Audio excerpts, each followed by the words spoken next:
Welcome everyone to Cheap Pops. I'm Dave. I'm Nick. Bang bang!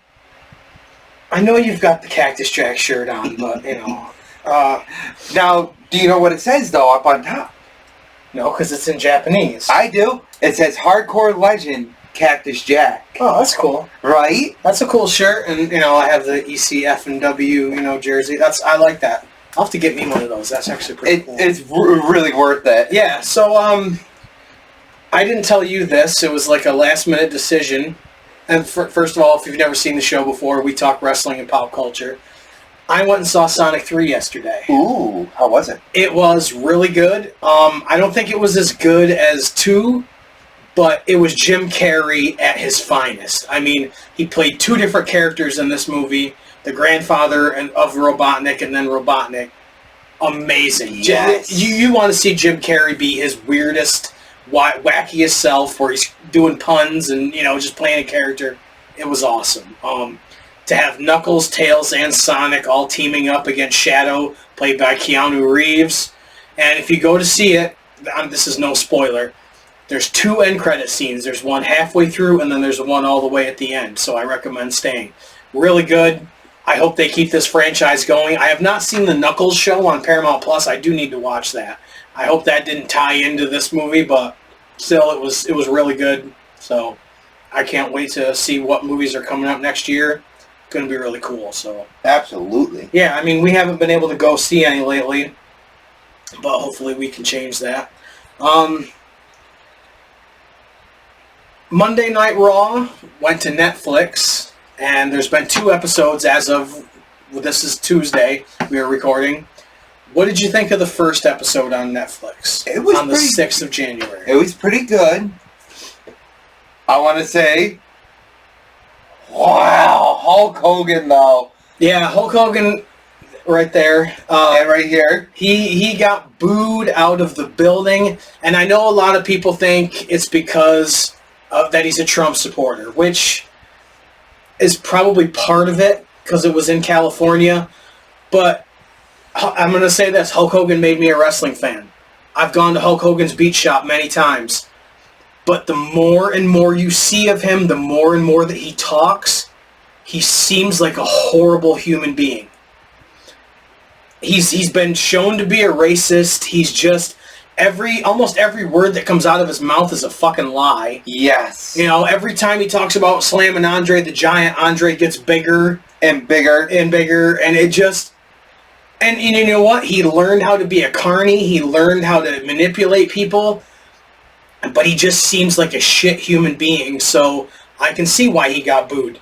And Undertaker was a huge Trump supporter. And his music was playing too, so you couldn't hear. But he didn't get booed. I mean, he did the stuff with Rhea Ripley coming out on the motorcycle. He didn't get booed. Hogan got booed out of the building. Yes. And a lot of people have mentioned this, and I feel this way too. I feel bad for Jimmy Hart. Yeah. Because Jimmy Hart didn't deserve any of that. No. Especially, he's supported Hulk all these years, but a lot of these guys get the crap, on them because of their association with Hulk. Bischoff gets a lot of it too, although I think Bischoff is full of shit sometimes too. We've met him. He did a video for our show.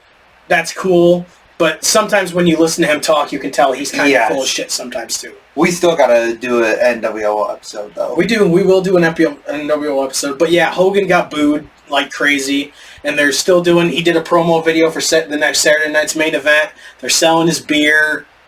I've heard it tastes like piss, but I don't drink beer, so whatever. What did you think of the new black ring mat with all the sponsors? Oh, I love the new black ring mat. To me, the sponsors being on it, it's a big fight feel. It feels like boxing. It feels like UFC to have the sponsors. I think that's really cool. We're going to talk about our sponsorship later. I know you wanted to get into that. Merchandising. The new camera shots with the drones and all that stuff. Speaking of like a big fight feel, the new announcement table. I like it. It's reinforced. They're not they're hitting guys off of it, but they're not doing a lot of stuff on it. I really like that. Yes. The refs in the new black polo shirts with like the the WWE logo. That's kind of like, it's like a matte logo. It's not prominent like it used to be. Yes, and one gray stripe. Yeah, yeah. I loved it. And they're doing the same thing for NXT. They have the same thing.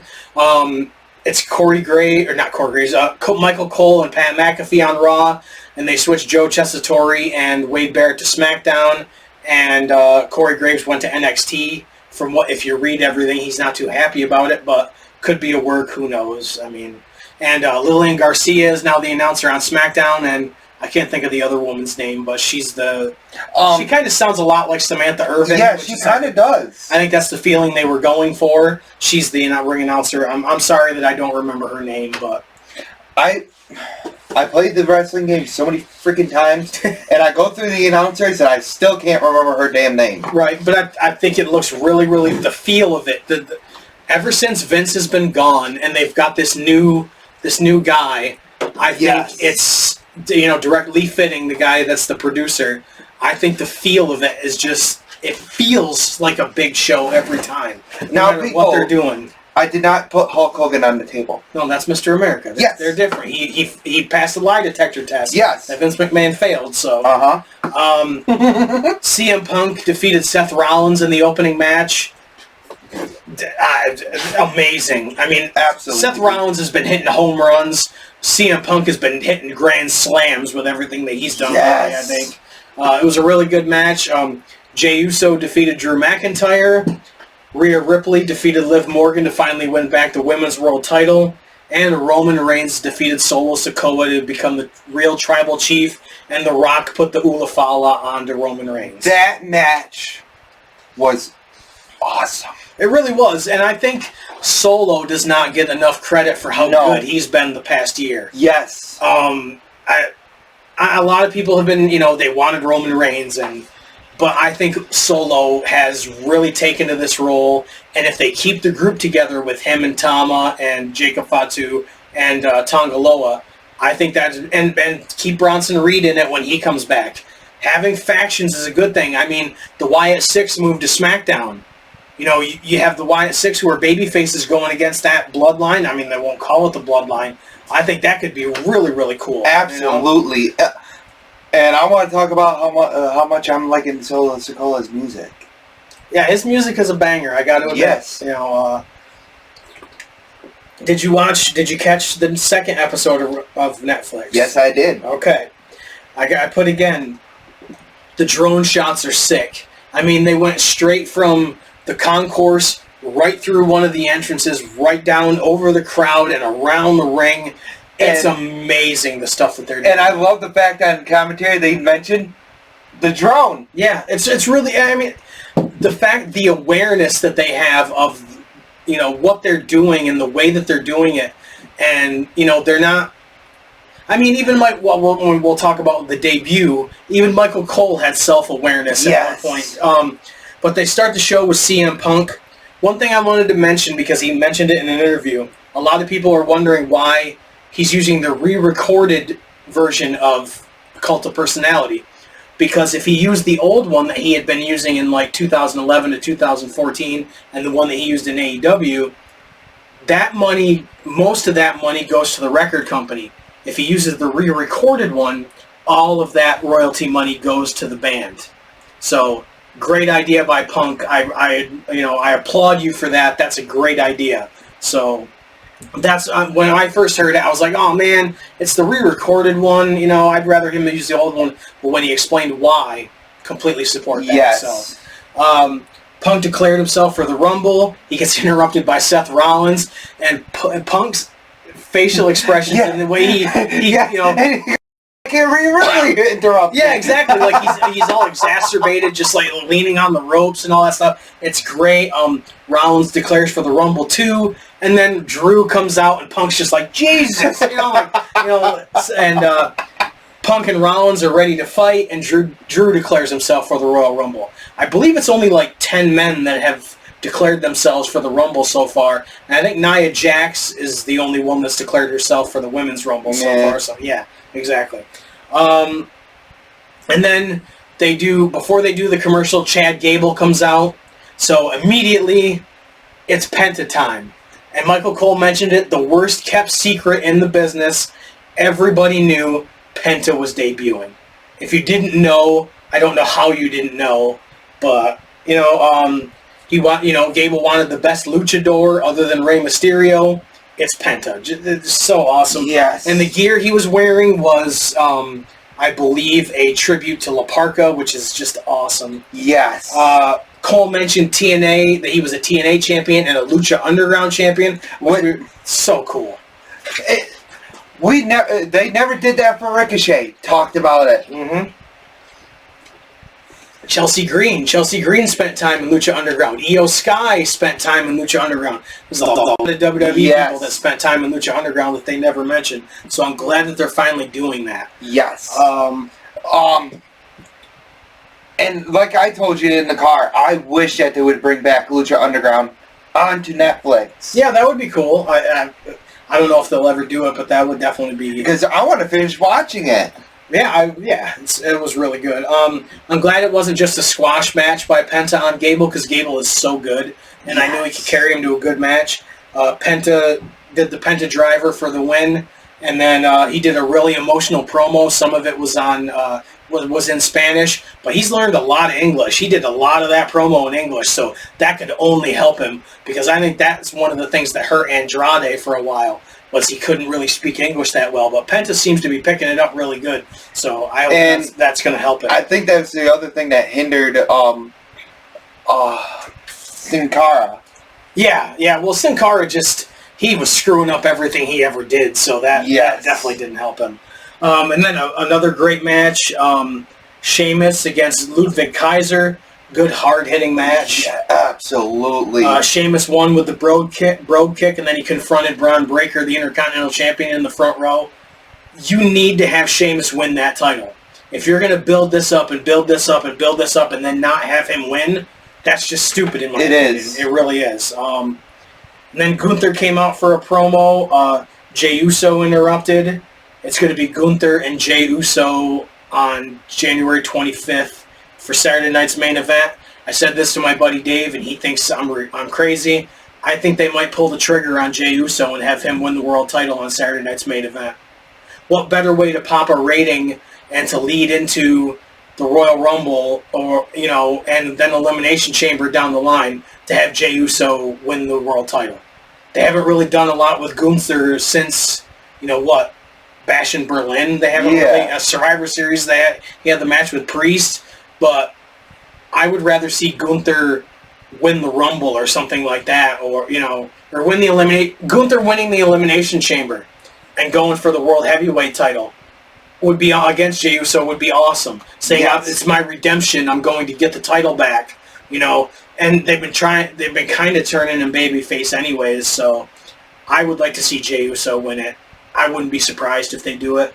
I might be crazy. I've made bad predictions before, so I thought Santino was going to win the Royal Rumble that one year with Del Rio, and he didn't. He came close, but Speaking of Santino coming very close, the Elimination Chamber match. Mm-hmm. Oh, that was so close. Yep. And Santino's been doing a great job as the general manager on TNA, I think. So should we talk about real quick behind the hard cam? You tell them what we're watching. Royal Rumble 99. Yep. Mankind, aka Mick Foley, versus The Rock. Yep. And the I Quit match. Yes, and right now Rock is wearing out Mankind with steel chair shots. It was 11 chair shots. Literally wearing him out. Yeah. This Royal Rumble, the undercard matches, other than this one, weren't that great. I mean, you had Gangrel against the Road Dogg, and Boss Man against Billy Gunn. Yeah, those weren't that great. But this match and then the Royal Rumble, where Stone Cold's #1 and Vince McMahon's #2. Come on, man, that just awesome, so awesome. So. We do this as kind of, we've mentioned this before, not a distraction per se, but so we're not just looking at a camera and then looking at our monitor that's showing what, it's just something going on in the background, so we're not staring at a wall while we're doing the recording. So the match I really enjoyed, the Women's Intercontinental title, Dakota Kai against Lyra Valkyria. I don't know what it is about Lyra Valkyria. the Irish accent, the way she looks, I really like her. This lonely, lonely man. Yeah, I am. Michael Cole said Pat Patterson was the first Intercontinental Champion in 1999. I think he meant to say 1979, but just stuff like that pops me. I think that's, because he's so excited now. He loves it so much that sometimes he makes those mistakes, which is funny to me. I'm loving the fact that he's actually enjoying it now. Yeah. And not having Vince literally yelling in his ear. Right.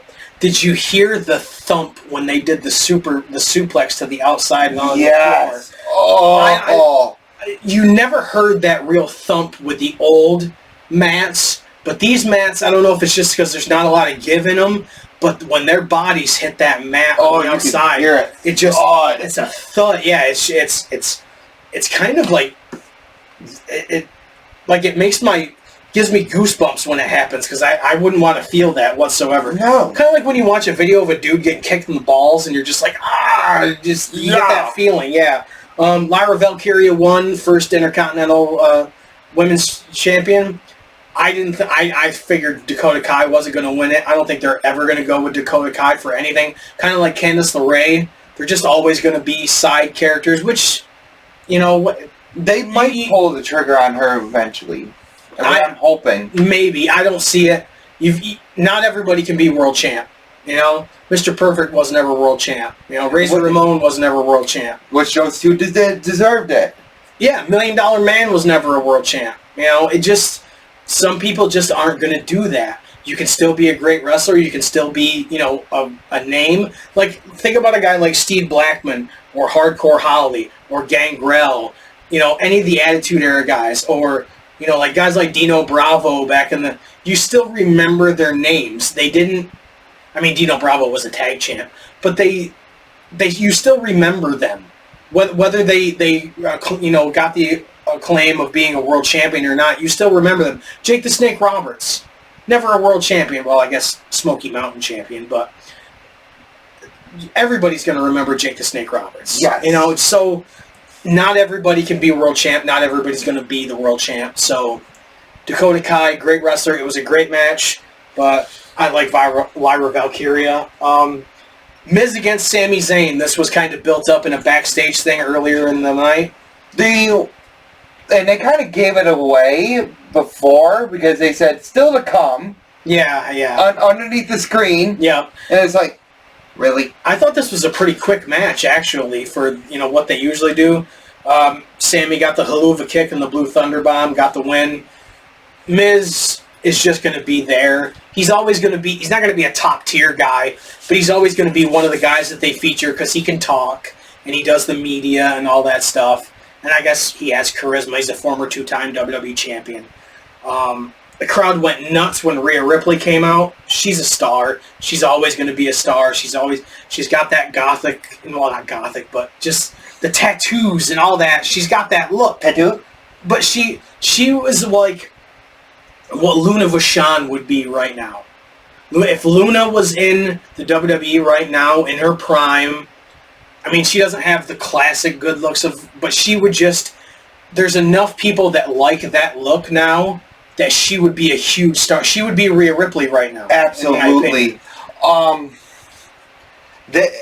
heard, and I don't know if it's true, that they were going to pull the trigger on her winning the women's title, but Sable didn't want to do it. Well, I couldn't see Vince ever pulling the trigger on Luna. No. She's just not his kind of, I don't think Rhea Ripley was his kind of act, No. Tiffany Stratton, Vince loved something like that. Not that I'm complaining about Tiffany Stratton. But then, of course, Nia Jax comes out in a full, leopard print. And you know what? I'm a fat man. I can say this. Skin-tight stuff on Nia Jax, don't do it. I'm sorry. It just doesn't, it doesn't look good. I try to, I mean, this isn't baggy on me, but I try to wear stuff that's at least a little baggy. It doesn't look good to me. And her voice and the way she delivers things, and she's horrible in the ring. The people backstage may like her. I've heard that all the other women, she's a really nice person and she's, great to be around. I think she's horrible. Same with Charlotte Flair. I hope Charlotte Flair never comes back. I think she's horrible at everything she does, and they don't need her. They don't need her anymore. No. You know? I mean, look at how good they're doing without Alexa Bliss or Becky Lynch. You know, you got Bianca Belair, you've got Lyra Valkyrie, you've got all these women, Chelsea Green, and I even like Piper Niven. Now, Piper Niven is overweight, and I think if you ever watch the Mae Young Classic, she can wrestle. If they ever give her a chance, she can really go. Yes. So, I mean, and I was always a fan of guys like Earthquake and Bam Bam Bigelow. It's not that Nia Jax is big. That's not what I'm saying. She's horrible. Wrestle. She can't. She's horrible. She's bad. Kind of like Mabel back in the day. Oh my Mabel God. He was huge. He was impressive, but he was bad. He was hurting people. He was hurting people. He was just bad. And of course, he had Oscar with him, which was the worst rapper ever. Oscar would fit good with these Bumble rappers because he was horrible back in the day. So. Mm-hmm. Speaking of rappers, what about the first episode where Jey Uso was entering? And the rapper had the blunt. I mean, you had Matt Riddle with 420 merchandise. So, I mean, if Rob Van Dam was in his prime, now think of all the 420 merchandise that Rob Van Dam would have done. You know what I mean? So he got away with it in ECW with a lot of 420. I mean, his one of his lines was, "I just smoked your ass." Yes. Telling me he wouldn't be using that now if Rob Van Dam was in his prime in the WWE? Come on. What'd you think of the street fight with Damian Priest and Finn Balor? It was pretty good. I thought it was good too. Amazing video packages lately. That video package to set up this match, all the history and everything. WWE has always done that well. But I really think they're stepping up their stuff right now. I'm hoping that they're going to continue with Finn and Priest to lead up into I want to see more good rivalries leading up into a Hell in a Cell. Yeah, or something big. I don't think they'll go that long with it because Hell in a Cell is usually later in the year.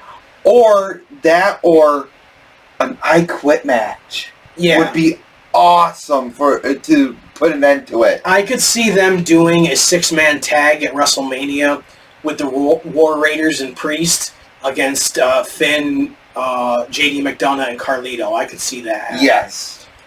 This has been going on a while. That's the only thing. But, long-term storytelling, it's just this doesn't have the oomph behind it that a lot of the other stuff does. But I agree. It's nice to see, But yeah, an I Quit match would be a good icing on the cake to end it. I do. I agree with that. Priest did a Falcon Arrow off the balcony through a table. That was pretty cool. They made it back to the ring, and the Judgment Day interfered. The War Raiders came out to help. Balor did a coup de grace through the table on the floor. That was awesome. That was cool. And then he took a razor's edge through a table on the floor. And Priest won with his South of Heaven finisher. And that was the main event for Raw on Netflix. Now, a lot of people were saying, oh, well, it only went 2.5 hours. Some of these people that know what goes on in WWE and then don't know other things that go on amazes me. They were saying all along leading up to Netflix, it could be 2 hours. It could be 45 minutes. It could be 4 hours. There's no time constraints. No. Netflix, it's not like they have to get to the next show. They don't. Netflix is, if it's a live streaming thing, it doesn't go to another live streaming thing. It stops, and then you just pick what else you want to do on Netflix. It's not like Peacock, where if you're watching like this, your next pick, Guilty as Charged 99, Guilty as Charged 2000 doesn't just automatically start like it does on Peacock, which pisses me off too, because then that automatically is in your continue watching, and you can never clear off your fucking continue watching because it's already on there and you got to fast forward. And if you fast forward through to the end, the next one starts and that starts on your continue watching, which pisses me off. So I cannot wait until this shit gets off at Peacock because I will never have Peacock again. I will immediately delete Peacock and unsubscribe as soon as WWE is completely off of Peacock because it's horrible the way they've done it. And I can't wait for all of Monday Night Raw to go to Netflix. And I mean all of it. Yeah, I mean, they've uploaded a lot, but yeah, that's true. They haven't done all of it. Before we get into your next picks, though, I went on vacation for a few days in Maine, and I spent a lot of money. Yes, you did. But I saved a lot of money up because I knew I would. And damn you, Dave, for suggesting Maine vintage toys. Well, not so. Well, I say that because I spent a shitload of money at Maine vintage toys. That's why. But it was a really cool store, and I bought a lot of cool stuff. First thing I want to show off. This made me happy. I'm a huge fan of Rick and Morty, and he won it. And I was at a skill crane, and I dropped $5 to get it because I had to kind of move it out of the corner. But to me, this is just, I love Rick and Morty, so that was cool. But Maine Vintage Toys, they had LJNs there. Yes! Hillbilly Jim. I met him a few years ago. I mean, it says 1984 Titan Sports LJN Limited. The paint on this is not bad at all. No. I mean, there's only a few spots, and I might be able to take some Goo Gone and get some of the marks off of it. But the paint on this I think is really good. This one, I went back the next day, and I saw this one in the case. Nikolai Volkov with the hat. Yes. I mean, really, where's the paint really gone? Just on the feet. Right. Well, other than that, the paint is all there. And it's not like you can't get these remastered. And that was $20. Well, restored. Yeah, the Hillbilly Jim was $10, and this one was $10. Look at this Jimmy Snuka. Look at that. It looks like it just came out of the package. Yes. I mean, do you see any other than on the top of his head? And a little bit around but there's hardly any paint loss off of that. That looks like it just came out of the package. That for $10? Hell yeah. These are for you. I'll pass this back to you real quick. Some Lego minifigures. Yeah. Slaughter and Sting, and then I got you some horror ones. Ooh. Yes. 2 Jasons and a Freddy. I'll post pictures of those. But I thought you would like those. I love this thing. I want to get like black hair for him though, because you can do that. You can switch out the hair because the brown just looks kind of weird to me. It does look weird. But I got me a Sting and I got me a Sergeant Slaughter as well. And then this. Unless it's the NWO one, Wolfpack. Yeah, I'd rather have black hair. Yeah. This I found at an antique slash collectibles mall. Mutant League Football for the Sega Genesis. This looks like it just came out of the case, like somebody just opened it up. This is amazing, and I got it for $25. Go on eBay and see how much this is going for right now to get this in this pristine condition. And I'm just going to go on eBay and get a case for it, because you can get the loose cases, or you can go on Retro Game Cases and get cases made for them. So. Me, I ordered this for you, and I'm so glad it came in. And the only reason why I snagged it for you is because it still has the official license sticker on it. Yep. WCW Mayhem for the PlayStation 1. I have this on Nintendo 64. But it's really cool. Yeah, it has the WCW NWO prismatic logo on it. Oh, I forgot Sting was on the... Oh, wow, the disc is really good, too. Thank you for that. That's awesome. You're welcome. And then I like the Funkos. Yes, you do. Lex Luger. I like how I finally have a tray here so I can... Yes! Razor Ramon, one of the variant ones. I really like that. I wanted to ask you, do you have... Dominic Mysterio, that's on the back of that. The Funko? No, I do not. Shit! I knew I should have freaking snagged them up for you. This I found at a toy mall as well. Yes. Al Snow. We've met Al Snow. Because you were with me when we met Al Snow. And I got mine autograph that you gave me with head in it. Eventually, I want to do a display where I have all the pictures of me with wrestlers on the wall, and then I want to have a shelf with their action figures underneath it. So yes, this probably will get opened because I want them all, standing. But I really like that. This, I said, you know what? Sometimes if you go to a Walmart in a different area than where you live, you find good stuff. Yes! The Monday Night War era, Big Boss Man. I really like this one. Ooh, and it's making Commissioner Shawn Michaels. Yeah, I didn't want to buy all 4. I only bought one of the other ones off of this. This I found on clearance. Ooh. for $20. My favorite Teenage Mutant Ninja Turtle villain, the Rat King. Love that. This I also found at that Walmart. Ooh. My favorite AEW, well, except for Deonna Purrazzo. Well, we've talked about Your that second before. favorite? Yeah. Julia Hart. I think she's really doing well right now, and she's only like 23 years old, so there's a lot she can do. This I found at Main Vintage Toys, and I had to have it. Yes, a Mr. T. Mr. T with his referee stuff on. I don't remember what match this was from that he had this referee stuff, but I thought that was really cool. We can always look it up. This I found at an antique mall as well. JR, the WWF, Jack Pacific. He's got his hat. He's got a microphone in his hand. He's got the headset and the display stand. Series 2, and it's got the display thing with it. Why don't you show off what I grabbed for you? Psycho Sid, and I'm so glad that he sent me the video of this. He goes, pick out which one you want. I wanted Psycho Sid. And he wanted 2, so I got him 2. One in the box, one out on display. And I got a Psycho Sid for myself as well.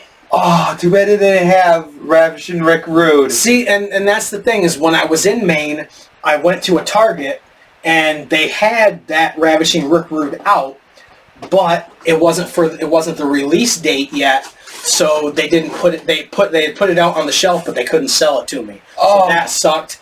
But I wanted the Sid, which I got Sid. I bought Sid for myself, so I have Sid as well. So. And I want to thank you for getting this for me again, because this will be coming out of the box. And since I mentioned that I went to Target and got the, this came out at the same time as well, the Ultimate Legends Dusty Rhodes. And it's even got like the birthmark or whatever, the scar that he's got on his stomach. And this is a SummerSlam 1988. No. Or 89. Yes, 89. He wasn't in WWF. But you can keep that one, because I told you I wasn't going to get you one, but I did anyways. Ooh, good. I got one for me, so. Sweet. Yep. And another thing that I got, because behind this I have a Hulk wall. I got an Incredible Hulk comic. It was $3, so I'm going to hang that up on the wall. That's awesome. This, though, I think might be the coolest thing I bought while I was there, other than the LJNs. Give me a second, I'll go get it. Alright. If you don't like us showing stuff off, too bad, because it's our show and we're going to sew stuff off. Oh, yes! If you know what Rap is Crap is, Kurt Hennig from the West Texas Rednecks from WCW, go ahead. He's got a guitar, he's got the cowboy hat on. This to me, I had to have this. This was just so cool. And this also has the Shawn Michaels Build-A-Figure, but the only Build-A-Figure I've done so far is the Dusty Rhodes NWO one. And if I would have to choose a Build-A-Figure besides doing the Dusty Rhodes, would it have to be Ganga? Golga? Yeah. Yeah, from the Oddities. Yeah, I'd like to do that one as well, but I've been trying to find them all, but when I had the money to do it, they're all out of stock. I might pay the money to get one fully done on like eBay or something. Right. But I don't know. You want to go into your Knicks picks, or do you want to talk about the video games that are coming out? Knicks picks first. Okay. Yeah, get your sign. You picked a good one. He picked Guilty as Charged from 1999, ECW. So why'd you pick this one? Well, because you watched it. That, and I wasn't feeling good for the past few days, as you know. Yep. Which is why we are recording now. Yep. And I woke up really early in that morning, and I'm like, I want to watch some wrestling. Didn't know what to watch, so I just started scrolling through Facebook, and I came across Tajiri versus Super Crazy from that pay-per-view, and I'm like, I want to watch that whole pay-per-view. Yep. That's a good way to do it. Then you texted me later on and going, this was a couple days later, do we have anything for next picks? And I'm like, Shit, I just got done watching Guilty as Charged, 99. Let's do that. Yep. Yeah. I have to say the music and the videos they do always got me pumped up for their pay-per-views.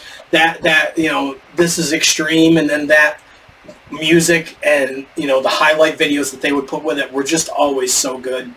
But I mean, the first match is the FBI, Tracy Smothers, Little Guido, the Big Don, Tommy Rich, Yes. Big Guido, Big Sal, against Roadkill and Danny Doring.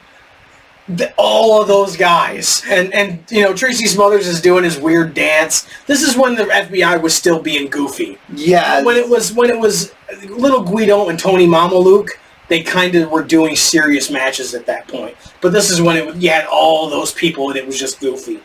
And then Balls and Axel came out and made it a three-way dance. Which I kind of miss a lot of the three-way dance stuff. I do, but it was a crazy cluster at first. You know, it didn't resemble a tag match at all. The FBI did a double team fisherman suplex and eliminated Doring and Roadkill. And Balls and Axel beat the FBI to get the win. I mean, as much as I love the nostalgia of ECW, some of their matches weren't great. I can see why they started with this, because you got a lot of guys in there. Balls and Axel are really popular. Danny Doring and Roadkill hadn't really come into their own yet, so you eliminate them early. And the FBI is always going to be good for a match. So yes. And Big Guido and Sal got chair shots from Balls and Axel. So unprotected, just straight on, right to the dome chair shots. So, and then they did a black and white Terry Funk promo where he talks about Tommy Dreamer turning on him and all that stuff, leading into the match later on between Tommy Dreamer and Justin Credible. Such a promo from Terry Funk. Terry Funk is amazing. Yes. I went to a Northeast Wrestling show at one point, and it was Jerry the King Lawler against the Man Scout, Jake Manning. If you don't know who the Man Scout is, Google it. His character was hilarious and awesome. And in their corners, Terry Funk was in the Man Scout's corner playing a heel, and Mick Foley was in Jerry Lawler's corner. That was amazing. And Terry Funk was cutting promos and just doing weird stuff and putting on Jerry. He stomped on Jerry Lawler's crown, which I'm sure Jerry Lawler probably did not know about at the time, and put it on his head and was like staggering around and took the mandible claw from Mick Foley. It was amazing. Terry Funk, I think, was great at everything he did. Just so amazing. And then you mentioned Super Crazy against Tajiri. This was before Tajiri was the character that you saw, you know, later in ECW and then in WWE. He didn't have the pants yet and all that stuff. This is just before he came into his own. Yep, he had the trunks. Brutal kicks by Tajiri. I mean, what else would you expect? High flying by Super Crazy. And Tajiri can do that stuff as well. Tajiri won with a dragon suplex. Amazing match. I did not realize this was Tajiri's pay-per-view debut as well. So Joey Styles mentioned that. What do you remember what the next match was? I know you watched it a while ago. Yes. Cronus came out, and then Judge Jeff Jones comes out, and he brings out... Wait. Da. He brought out Sid. Sid chokeslammed Cronus over the top rope through a table on the floor. 3 chair shots. And then Sid, incredibly over in ECW. A guy that I wouldn't expect to be incredibly over in ECW, but he really was. And he won with a powerbomb. The crowd wanted him to do one more, but he didn't do it, so that was... This man, no matter where he went, was over. Oh, just incredible. Over. Yep, completely over. Then the Dudleys came out for a promo. Joe Gertner did a funny promo. I didn't send you the side-by-side yet, but you said he looked like Peter Griffin without facial hair. I think you said? Bubba Ray? Yeah. Yes. Yeah. I said he looked like my brother Billy without facial hair. Yeah, he does. Yeah. He did. He really looked like Billy. Every time I kept seeing it, I'm like, he looks like fucking Billy. Yeah, if your brother had like a southern accent, or was putting on a southern accent, yes. Totally Bubba Ray at that point. Bubba called out anyone in the back. New Jack answered, and then Spike Dudley came out dressed as New Jack, which was funny. At least he didn't come out in blackface. That was No, then it would have got cut. That match would have got cut from the network. Yeah, right. The New Jack matches don't hit the same without Natural Born Killers. The song that they play, they overdub it with now, is just a generic rap song, and it does not fit. You do not get the same vibe. Spike Dudley got pressed overhead by Bubba into the crowd twice. The good thing is the ECW crowd actually caught him. Other crowds probably would have just let him fall onto the floor. Yep, they just would have splat. New Jack got a 3D on the ramp, and Spike Dudley did a few acid drops. It looked like he was going to win, but Dudley's hit him with the 3D for the win. This is back when they had the 3D be very deadly. Yeah. Ending people's, careers. Yeah, they did it with Buell McGillicuddy and stuff, yeah. And then Lance Storm comes out with Dawn Marie. Oh. Let's talk about the promo after that match. What was the promo after that one? Calling out the Public Enemy. Oh, yeah, I forgot about that. The Dudleys called out the Public Enemy. That was pretty cool. I like that. I wish that they could. I can't remember. Did they ever do that, Matt? To be honest, I don't remember. I was not watching a lot of ECW in '99. I was mainly a WWF guy. I was watching a little bit here and there, but I was not watching all the stuff. So I don't remember. Lance Storm with Dawn Marie calls out Rob Van Dam, who's the TV champion, one half of the tag champions with Sabu. I mean, good high spots, good wrestling. I mean, you got Lance Storm and Rob Van Dam. I mean, that's what I was saying. And this is not the first time that they have ever faced each other on pay-per-view. Yep. This is, because the first time, I do believe, yes, the very first pay-per-view, Fairly Legal. Yep, 1997. Lance Storm was filling in, Rob Van Dam was filling in for Chris Candido, I believe. And he wasn't happy about the match, but they still had a good match. Yes. In this match, Storm did a huge springboard dive over the guardrail onto Van Dam, which looked gnarly. The fucking whistles. And when Bill Alfonso does it, it's not overwhelming, but there must have been 3 or 4 people in the crowd with fucking whistles. It sucks. To me, it sucks. When they go into other countries and they're using the air horns, they do at soccer games, it takes me out of it. Yes. But Van Dam retained the title. That was a good match. Yeah, anytime you see Rob Van Dam defending the TV title at that point, you know Rob Van Dam's going to win the match. Yeah, pretty much. Because he was the only one that they could rely on at that point. Yeah, pretty much. And then the match that the Terry Funk promo was leading into, Just Incredible, who came out with Jazz, Nicole Bass, and Jason in a Stairway to Hell match with the kendo stick hanging above the ring against Tommy Dreamer. A good match with ladders and other weapons. Funk hit Dreamer with a trash can. I mean, who didn't see it coming where Funk was going to hit him with something, Credible used the Singapore cane, and That's Incredible Tombstone Pile Driver to get the win, and Funk attacked Dreamer after the match. So he beat the with the trash can. Yeah. Yes. And then the main event, Taz against Shane Douglas for the ECW title. Shane Douglas came in as champion. He had a fractured wrist and nerve damage in his thumb, so he was wearing a cast through the whole match. And at this point, Shane Douglas had a lot of nagging injuries, so it wasn't a great match.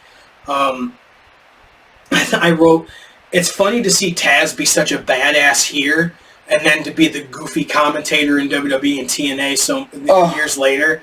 I mean, don't get me wrong, I like Taz as a commentator, but he was such a badass, you know what I mean? Absolutely. I think this would have been better if they hadn't spent so much time in the crowd. I know a lot of that was ECW. They went into the crowd, they did crazy things. But I think Shane Douglas against Taz in just a straight-up match where Taz was hitting suplexes and Douglas was doing wrestling moves would have been better, in my opinion. But the one cool spot where they went into the crowd was right up over the guardrail, right over one of the doorways. Oh, yeah, I thought that was really cool. Sabu came out and attacked both of them. Like I wrote, too many guys wrestle with their music playing because Sabu's played for a good couple minutes, while he was attacking everybody. Tammy Sitch came out with Chris Candido. She had a cat fight with Francine. Francine almost was naked at that point because her dress like popped off. And you got to meet Francine. Yep. Chris Candido turned on Shane Douglas. No more triple threat. Taz choked out Shane Douglas, new ECW champion. And I believe at this point, Bam Bam Bigelow was leaving to go to WCW at this point. He had already attacked Goldberg at this point, and all that. Actually, it was pretty much the end of '98 that he did it. So, yeah. All in all, a good pick by you. I thought it was really good. Just sometimes ECW gets mythologized as if all of their events were amazing. And some of the stuff just wasn't. Some are hit or miss. Yeah. Like you go watch 93, 94, 95. A lot of the stuff was good, but some of the stuff was bad. A lot of the stuff in 98, 99, 2000, some of it was good and some of it was bad. The Attitude Era. I love the Attitude Era, but I can go back with a critical mind and say not all of it was good. Some of it was crap. So before I go into the previews, you want to talk about such good shit? Right there. Go right ahead. The Ministry of Darkness. One of my favorite times of Undertaker. I will agree. It's really cool. At this point, Midian and the Acolytes attack. Well, he's not Viscera yet. He's still Mabel here, who was a surprise entrant in the Rumble. And they're attacking him all the way to the back, and they put him in a hearse, and then he becomes Viscera, and he's part of the Ministry of Darkness. I love Ministry of Darkness. I thought it was really, really good. So, and the only reason why I joined it because Undertaker did not want to get injured. Yeah, right. Again. Yeah, so before we get into the previews and we talk about the event that our logo is going to be at, we did this on the last show, and I wasn't planning on doing it, but I saw a good deal on some TNA cards. And then we'll get into upcoming games releasing. We can do that right after this. But each of these boxes has one autograph in it. So you open that one, and I'll open this one. You don't get to keep any of the autographs because I paid for these, but I can have some of the cards. If I see cards that I want, I'll keep. Except for the autographs. Yeah, the autographs are mine because I bought them. And it wasn't cheap, I'll just say that. These are the first series of TNA autograph cards, so that's why it wasn't cheap. Oh, you don't even have to open packs, because... Oh, okay. I'm alright with Kip James. Ooh, Kevin Nash. Dude, they do it now and then of Kevin Nash. Yeah. Yep. So, the autograph, Kip James, also known as Billy Gunn. I already have that, so you actually can have that autograph. So. Sweet. But, I mean, they do Muscles and Ink with Kurt Angle, Jeremy Borash, Jacqueline, James Storm, Raisha Saeed, Then and Now of Jeff Jarrett, Mike Tenay, Curryman, Rhino, Brother Devon, Lance Hoyt, Kevin Nash, Scott Steiner's Muscles, Roxy Laveau, Gail Kim, The Rock and Rave Infection. Hey, Team 3D. Yep, Scott Steiner, Rudy Charles, who is a referee in WWE now. Jimmy Borash. Booker T, the original LAX, Velvet Sky. Oh, here's your favorite. You can have that one, Vince Russo. Oh, fuck no. Awesome Kong. Hey, Jeff Jarrett now and then. Yep. I mean, there's a lot of, because they're not packs, so there's a lot Christian Cage. Curryman! Yep, Curryman's cool. Rhino. Brother Devon. Yep, Shark Boy. Shark Boy. TNA World Champions, Awesome Kong, Big BG James, who's also Jeff Jarrett. Ooh, AJ Styles, going after Samoa Joe. Abyss. Abyss is cool. Who is an agent in WWE now, if you don't know. That's pretty cool. I like that. Yeah, that Kevin Nash is cool. Tyson Tonko. Petey Williams. Mark Johnson, Slick Johnson, the referee. That's awesome. History. Petey Williams. An actual picture of Petey Williams, not just his abs. Consequences Creed, if you don't know who that is Xavier Woods before he was Xavier Woods. So hey, now and then. Oh, Bobby Roode, that's cool. Angelina Love. Don West. Rest in peace, Don West. Awesome. Rudy Charles, the referee. Homicide. Oh, and Jimmy Rave. So guess what? You can keep both autographs because I have Jimmy Rave too. So there you go. You get to keep both autographs. How nice am I? But I thought that would be fun. You want the whole commentator team? No, I've actually have the whole set of these cards. So if you want to keep them all, you can go right ahead and keep them all. Well, no, I want one Vince Russo, and I know there was two, so I do want that because that's just funny to me. But I just thought that would be fun. You know, we're not going to do unboxings all the time. We will have a Pro Wrestling crate coming out soon, so that'll happen. I'm sure it'll be coming within. Actually, it probably should be shipping in a couple of days. But I know you wanted to talk about this, and I want to talk about this. We had the opportunity to do a sponsorship for our logo to be on the ring mat for GCW Game Changer Wrestling at the Hammerstein Ballroom on January 19th. It's going to be in one of the corners of the ring mat. To me, that is awesome. Yes. It wasn't cheap, but we know the guy. I know the guy who paints the GCW ring mats. He made our logo. He designed our logo. That's the logo that's going to be on the ring mat. To me, that's badass for us. I love that idea. That show is going to be seen worldwide on pay-per-view and on Triller TV. So I think you said it's used up to, what, 6 months? I believe he said 6 months, but, you know. I'm hoping after the 6 months, if they do cut up the mat, if we can get our logo. Oh, have a piece of it? Or have our logo? Yeah, that would be sick. Yeah, and so we could actually hang it behind us. That would be awesome. I wouldn't hold your breath on that, but I'm going to run through some of the matches. 6-man tag match. Amazing Red, Grim Reaper, I don't know who that is, and Homicide, I know who Homicide and Amazing Red are, against Griffin McCoy, Kerry Morton, who is Ricky Morton's son, and Tony Deppen. That should be a cool 6-man tag. Steel cage match, Richard Holiday against Charles Mason. I have to admit, I haven't watched a lot of GCW, so I don't know some of these names, but some of them I do. Megan Bain, who we've seen at World of Hurt shows. She's the really tall one that wrestled Deanna Purrazzo the one time, where the crowd was dead, and it was a really good match. She's going to be wrestling Atticus Kogar. A singles match. You showed me this, and I was so happy. Or maybe I showed you. Masato Tanaka against Joey Janela. Yeah, you showed me that. A FMW and ECW legend, Masato Tanaka, is going to be wrestling on our ring mat. That's amazing to me. Well, not our ring mat, but on our logo. Yes. Amazing to me. The thing I found that I thought was really, really amazing is that Violent J is going to be there. Yeah, I'm an ICP fan. I'm a Juggalo, so having Violent J there is going to be cool. And then Matt Cardona is going to be in a singles match. They have not announced who his opponent is going to be. I just saw this 6-man tag today. We were talking about ECW. Little Guido, Super Crazy, and Tajiri against Los Desperados, Erez, Gringo Loco, and Jack Cartwheel. I have no idea who those guys are. Ring of Honor. But to me, or Triple A promotion. Little Guido, Super Crazy, and Tajiri. You want to talk three-way dances in ECW back in the day. Those three guys. Yes. Like you said, I wish we could have gone to this, but we didn't know one ahead of time. Right. That we could have went. If we knew way so ahead of time, I would have put in for vacation for it. Right. And Dave showed me this match.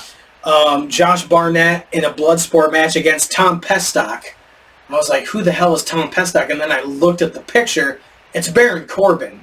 Oh my God! So Baron Corbin's going to be wrestling on our logo too. That's kind of funny. For the GCW Ultraviolet title, a DLC match. I have no idea what that is. Probably TLC. It says vacant, but so I'm guessing the title's vacant. Matthew Justice versus John Wayne Murdoch versus Matt Tremont versus Brandon Kirk.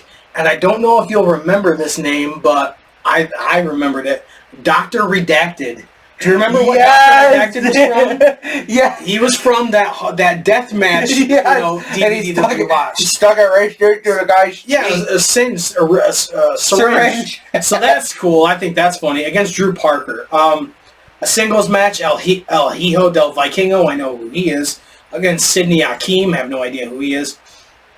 The GCW tag titles, Violence is Forever, Dominic Guarini and Kevin Q versus Garbage Daddies, Alec Price and Cole Radrick. Again, no idea who they are. The GCW World Title contender, number one contender match, Effie against Allie Catch. And then the GCW World Title, Mance Warner, and I'm guessing that the winner of that number one contender is going to face Mance Warner for the title later on in the night. So that should be a good show. I'm going to have to catch a replay because I'm working that night. But I think that's really, really cool that our logo is going to be... And I got to work that day, then work the next day. So, yeah.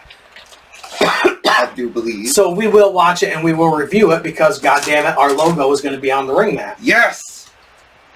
And then the same day, the same night, TNA will be holding one of their special events, Genesis, for the X Division title, and Moose said he's going to be debuting a new title belt at this show. Ooh. Against Ace Austin, the Knockouts tag titles, Spitfire against Ash by Elegance, and then I think it's Heather by Elegance. I have no idea. I haven't watched in a while, and I really need to. A singles match, Josh Alexander versus Mike Santana. I think that'll be really good. Jordan Grace against Tessa Blanchard. I think it's a bad move that they brought back Tessa Blanchard. A very bad move. The backlash that they've gotten because of bringing her back has been bad. It's been really bad. And Jordan Grace, I'm sure, is going to lose. And she's either going to go to NXT or she's going to debut on the main roster for WWE. That's what's going to happen. I don't think that you wouldn't have brought Tessa Blanchard in to have her attack Jordan Grace, who's one of the few that has done crossover on NXT. I think that's where it's headed. TNA tag titles, the Hardys against the Rascals, Trey Miguel and Zachary Wentz. I think that'll be a good match, even though the Hardys haven't been that great lately, but I still think it'll be good. And then I saw this, and this makes me happy. Clockwork Orange House of Fun match. Do you remember who debuted that in TNA back in the day? Raven. To have a Clockwork, and if they bring Raven for commentary like they did the last time they did that, would be even better. Yes. Masha Slamovich, the current women's champion, against Rosemary. That is going to be a badass match. I think that match might steal the show. And then for the TNA World title, Nick Nemeth against Joe Hendry. If you don't pull the trigger on Joe Hendry in this match... You are fucking stupid. Yeah, you need to do it. Or he's going to turn into Braun Strowman. Yep. And the crowd's not going to care anymore. You need to pull the trigger at this point. Do it. I know it's not a pay-per-view, but do it. Please do it, because I think it's a bad idea if you don't.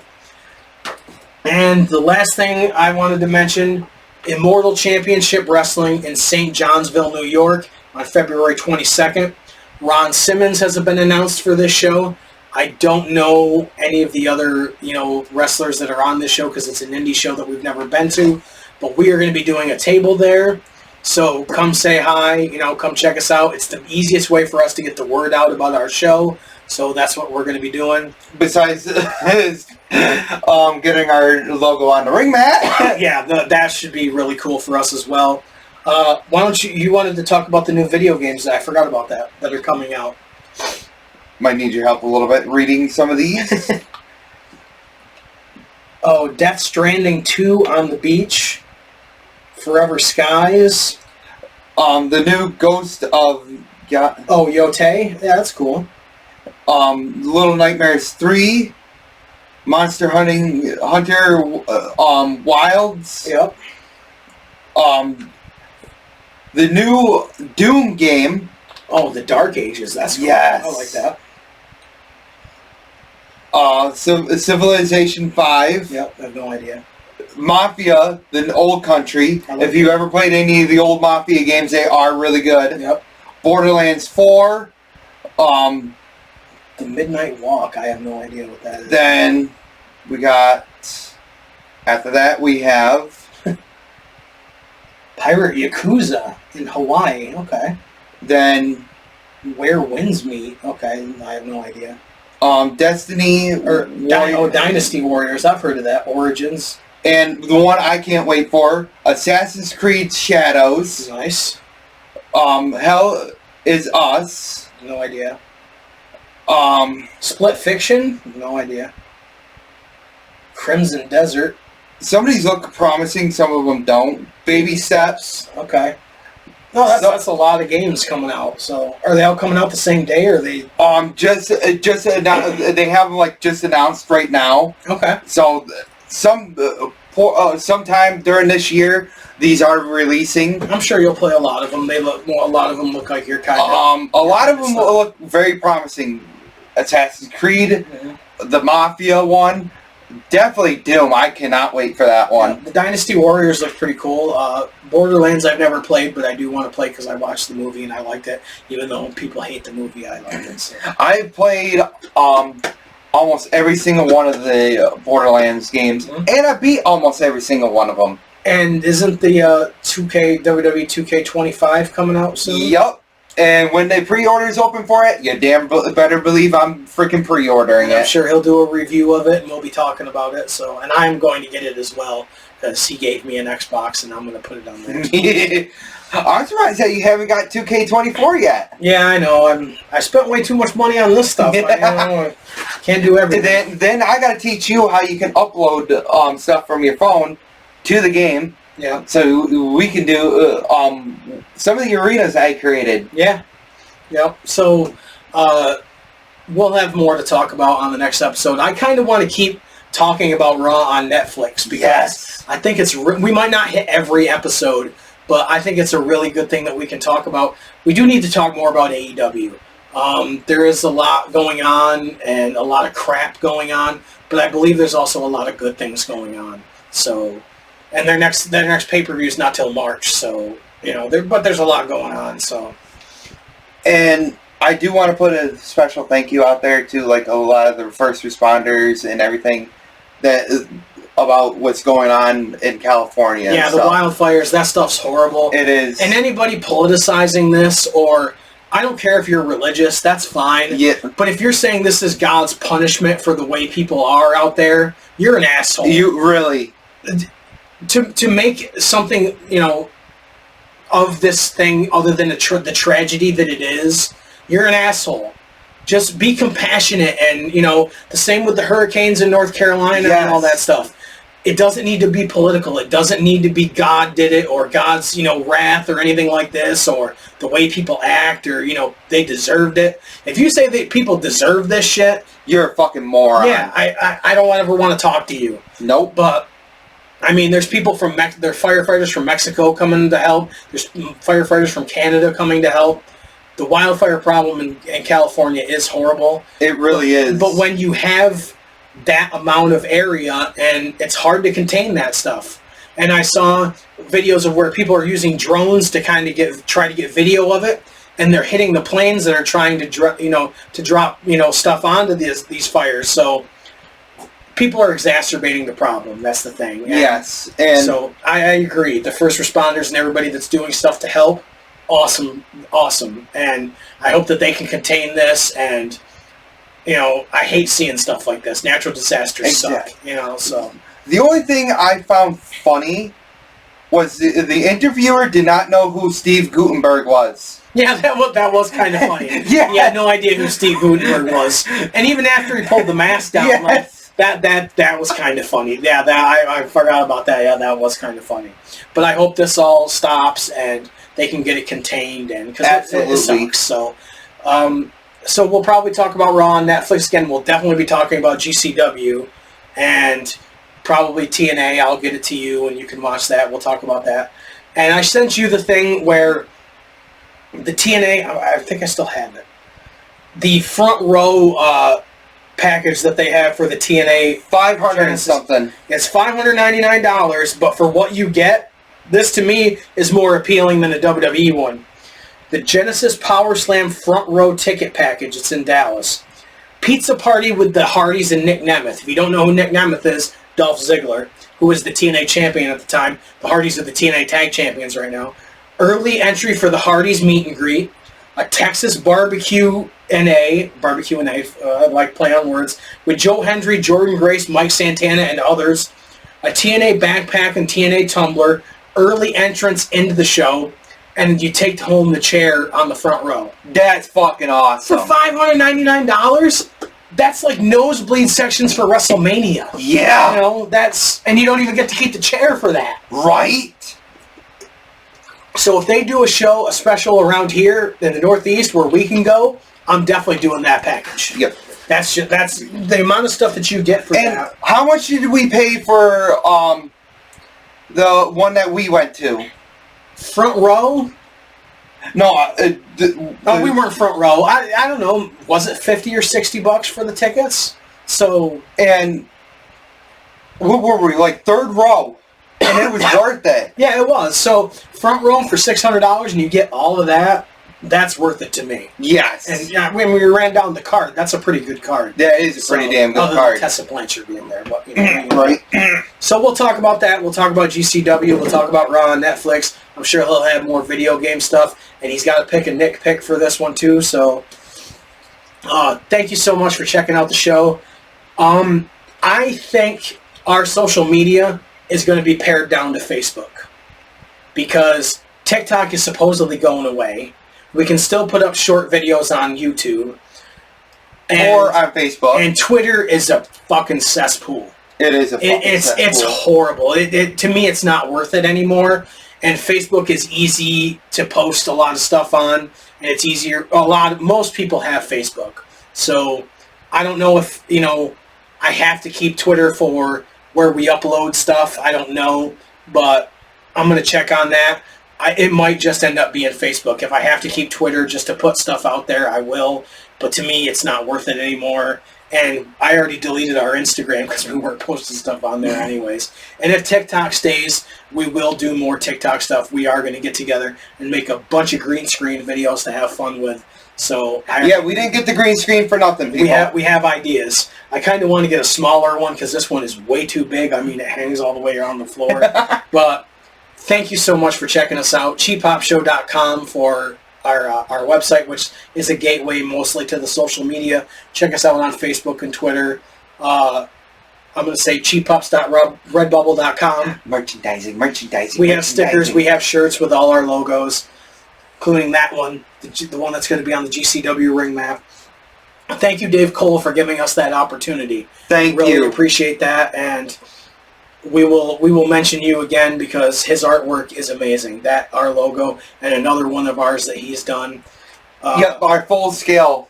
Yeah, he did a full scale of the character. We need to name that at some point. We need to name that character. People, because we were doing a contest for that. We were, and nobody did anything at one of the tables. We should do it on another table. You see how we did this on a flag? I'm thinking I want to do that with our full one. Yeah, that would be a flag for us. Yeah. So thank you so much for checking out the show. Follow our social media and like, comment, subscribe. Let us know what you like. Let us know what you don't like. We hear from the same people all the time, and we love that they watch the show. We love that they've subscribed, but we want to hear more about what other people think, So thank you for checking us out. Pop Guys out.